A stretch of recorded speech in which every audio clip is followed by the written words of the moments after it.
Hello, and welcome to Flipping the Table. Today's episode is a special episode because it is our 100th podcast since 2019. Michael speaks to you solo today.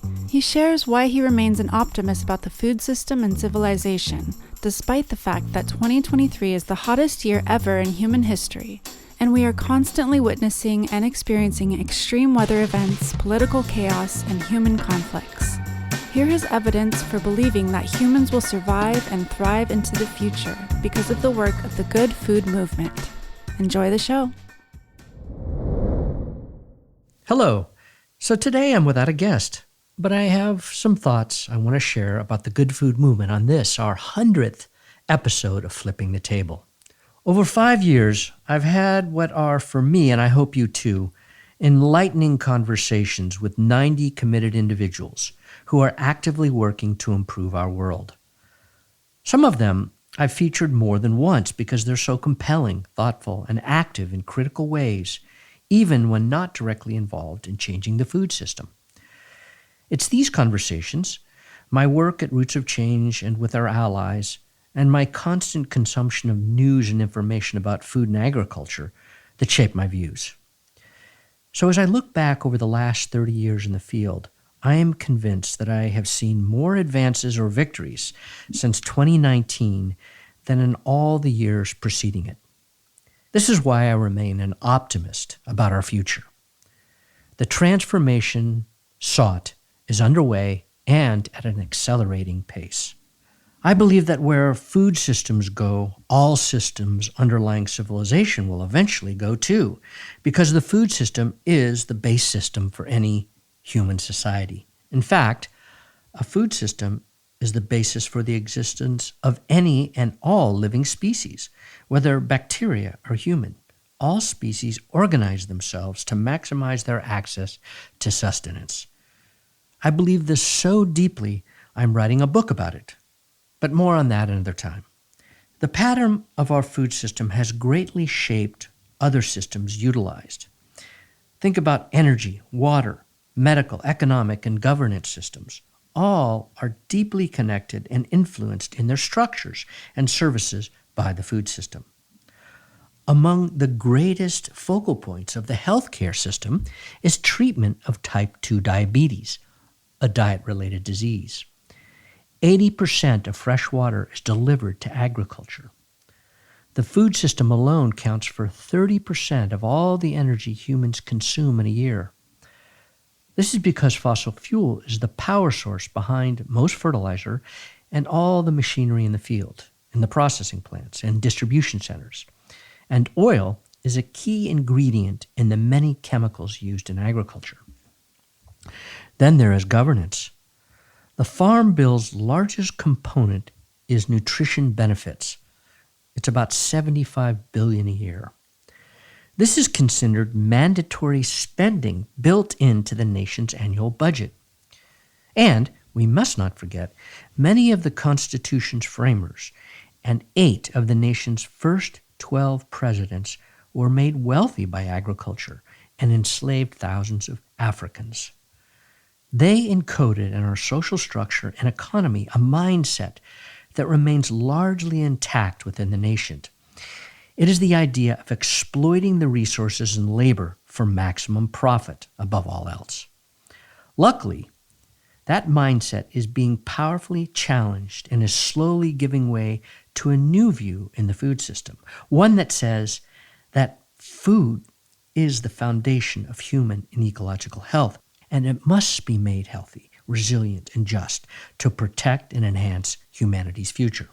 I want to share the evidence I see that the food system is really changing.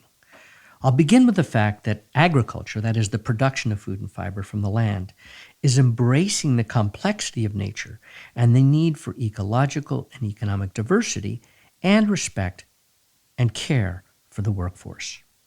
I'll go further and say that despite the hateful and often violent resistance from those who want to look back to a simpler time when white supremacy and patriarchy were acceptable, the societal complexity and diversity that comes with economic, racial, ethnic, and gender equality is slowly being embraced by the mainstream of a large portion of this nation.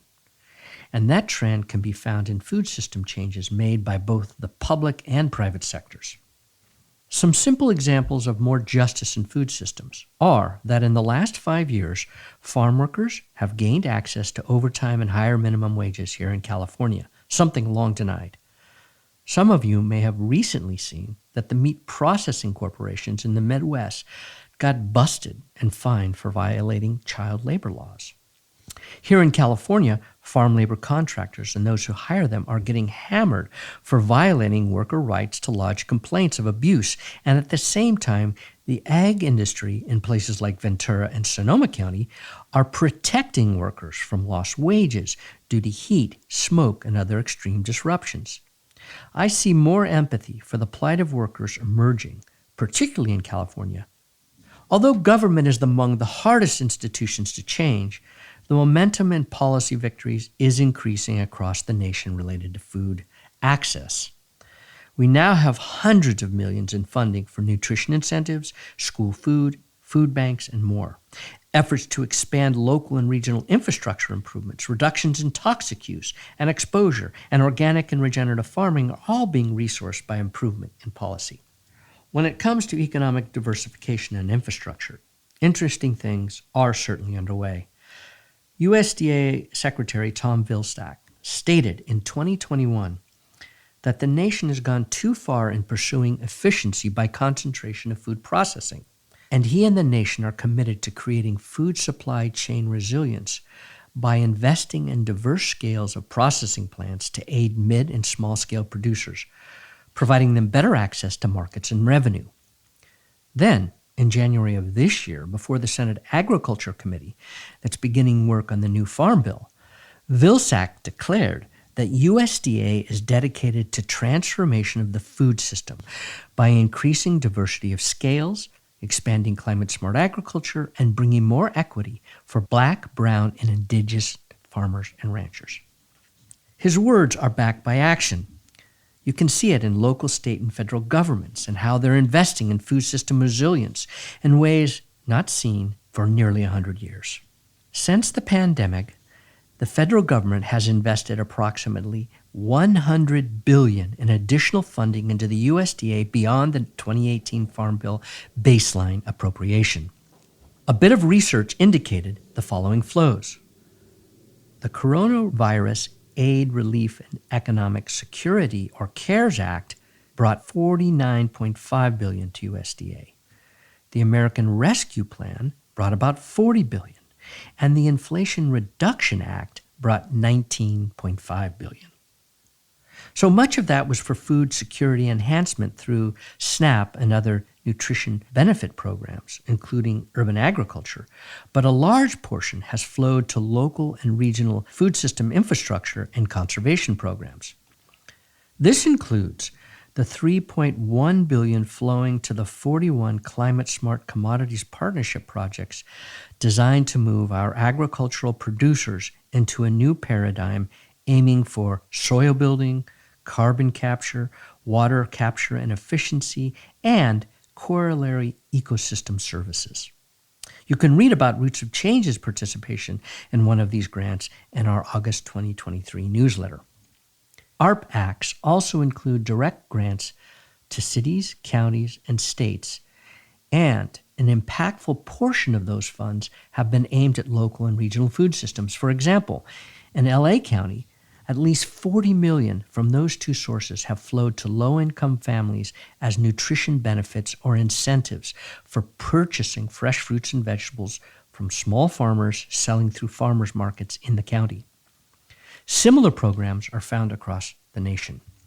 A quick review of the cities that now possess urban agriculture offices or the equivalent is impressive.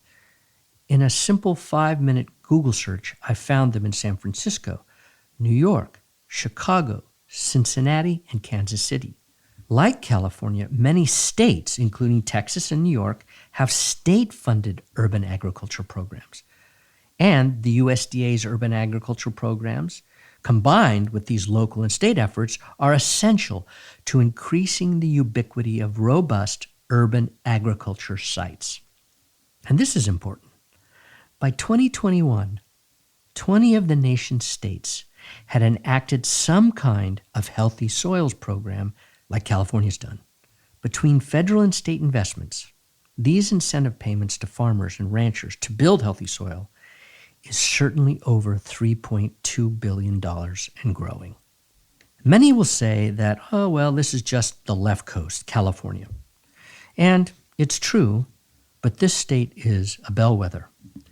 As I've highlighted in past episodes, the legislature, with backing from Governor Newsom, has invested $3 billion in healthy and resilient food systems over the last 2 state budgets.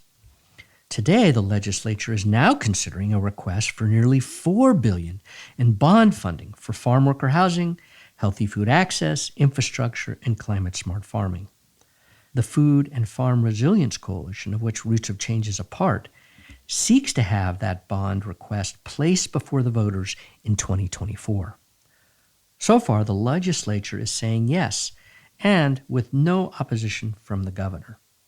If voters pass the bond, it will be more of an indication of what I see happening in the wider culture of the nation as reflected in the market. My optimism is buoyed by the fact that the marketplace includes increasing numbers of awakened consumers. They are helping to drive change. Back in '88, when I first became engaged in all this, colleagues and I, along with farmers and ranchers across the spectrum, complained that consumers knew almost nothing about agriculture or the food system, except that they wanted food to be cheap and fast. So we were all calling for more agriculture and food literacy. Since then, the slow food movement, the organic movement, the healthy food movement, and the food justice movement, along with increased attention from the news media and entertainment industry, have fostered and are shaping the collective consciousness of our nation and the industrialized world about food and farming. There are multiple books, documentaries, feature films, and news stories every day about farms, ranches, and the planet. Think about the award-winning documentary film The Biggest Little Farm from 2018, or last year's The Menu with Ralph Fiennes, or the Taylor Sheridan series Yellowstone, which is finding a welcome alignment between conservative ranchers and progressives, calling for economic justice and environmental stewardship. And this year, a new film, Common Ground, is coming about, which will talk all about regenerative farming. Big companies see this entertainment and media coverage and consumer demand and are requiring their largest farms and ranch suppliers to embrace environmental farming and better labor practices. The critical development here is that industrial food and manufacturing corporations like Unilever or Danone, General Mills, and Mars, to name only a few, want their agricultural producers to become very acute observers of the biology in the fields and livestock facilities. They want deeper data gathering and metric tracking about what is happening on the farms. This careful and precise engagement provides the insights that farmers and ranchers need to align or work with nature. I know from seeing it with my own eyes that our farmers and ranchers can become solutions to ecological, climate, and labor challenges. They do it when they combine a dose of empathy with an ability to see their land in the way indigenous people have done for millennia. Their efforts are hugely enhanced when they use modern social and physical sciences to extend perception of what the land and people need at any given moment to regenerate resources while simultaneously feeding all the human, plant, fungal, and animal species dependent on and contributing back to that land. Our farmers and ranchers become part of a virtuous cycle that enhances life when they do these things, and more are doing it. And an entire industry of science and tech-based enterprises are supporting this transition within agriculture. I invite you to go to Google and type in Pasture Map or Snaplands, Indigo Ag, or Point Blue Conservation Science, and you will see what I mean. Then there are the farm-to-table restaurants, which promote local and regional farmers and ranchers who demonstrate such care for the land and people. These types of restaurants are everywhere now. You find them in big cities and even small towns, in urban, suburban, and rural settings. Local and regionally owned grocers distinguish themselves by promoting their local sourcing. We recently heard at our Regional Regenerative Meat Summit in Sacramento that one of UCLA's most popular on-campus restaurants is one that focuses on local, healthy, and regenerative ingredients. Students on campuses all over the world are demanding products that don't harm workers, the climate and environment, and contribute to good health. I just spoke yesterday with George, a recent graduate in business from the University of Washington. He wants to move into a career related to regenerative agriculture because he wants to address climate change, which is obviously the biggest threat to his future. Grass-fed meat is the fastest growing segment of the beef industry, which is a sector that is actually contracting in the US and Western Europe. Grass-fed is healthier for your body and the planet, and people are catching on to this. We also know that the natural food sector continues to expand faster than conventional grocery. Also, and this is very interesting and encouraging to me because it reveals real market sophistication.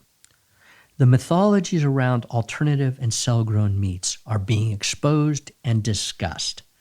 Their truly industrial nature and their separation from the natural systems are being questioned, and all that venture capital money invested in the alternate meat sector is looking more and more like a bad bet. So consumers and those who inform them are really awakening to the nuances required to fuel expansion of a healthy and resilient food system by driving demand. That demand, partially motivated by increasing climate impacts and long-standing health concerns, is now shaping the emerging generation of farmers and ranchers who are plotting their future. Our regenerative meat work reveals it clearly. Those taking over the multi-generational ranches involved are the majority of the participants we work with. So check out our report on the June meeting we just had. You'll see it reflected in what we heard from the 50 ranchers in the room. And of course, being on the land, farmers and ranchers are seeing the impacts of climate change more intimately than most people who live in urban settings. The heat, drought, fire, flood, tornadoes, hurricanes, all these extreme events caused by climate disruption are inspiring a new approach for many of those who produce our food. We are in a moment much like the extreme drought and wind that led to the Dust Bowl. It's a moment of flux that is pointing to the long-held principles and practices called for by those in the good food movement. So I put my faith in the human desire to survive and thrive. I believe as the world continues to heat, the momentum for change will accelerate. I believe we will make the transition to a good food system, and it will influence all the other systems beneath civilization. I see the evidence emerging. Thank you for listening, and thank you to our sponsors, the Ladybug Foundation, Dan and Quincy Imhoff, Beth and Mark Wyatt, Cindy Daniel, and Doug Lipton. Roots of Change is a program of the Public Health Institute.